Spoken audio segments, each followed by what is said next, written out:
On a normal Saturday afternoon, Arsenal's Emirates Stadium will be bustling with tens of thousands of eager fans coming to watch their team play. Supporters have been unable to enter arenas for 9 months now, but some grounds have started to reopen in certain parts of the country, whilst others have been forced to close their doors once again. The outside of stadiums, particularly those ones in sort of city centres like the Emirates, where you have stalls there congregating fanzines, it's all completely like a ghost town.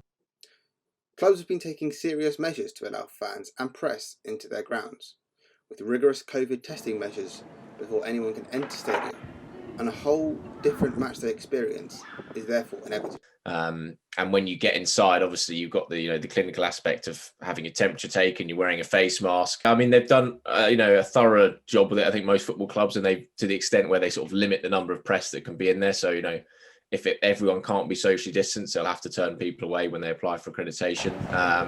But on a match day, you essentially, before you are allowed to attend, you'll have to fill in a medical questionnaire. So you'll answer, have you tested positive? Have you been in contact with someone who's tested positive for coronavirus? Have you been abroad?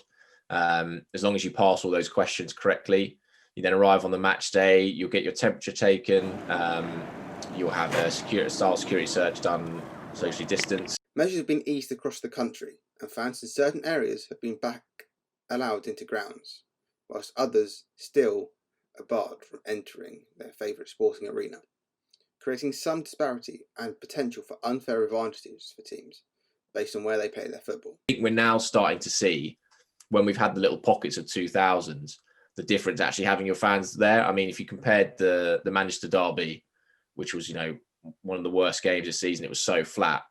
Compare that to Fulham fans at Craven Cottage, Palace fans against Tottenham.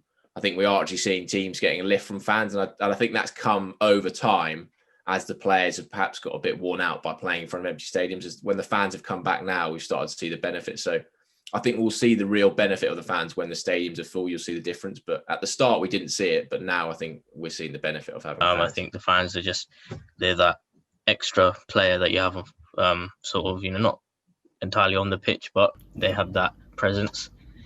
With London being placed back into the highest alert level once more, and only 2 chances for Arsenal fans to see their team play live so far this season, fans will once again be left disappointed, and many stadiums will be left empty once more.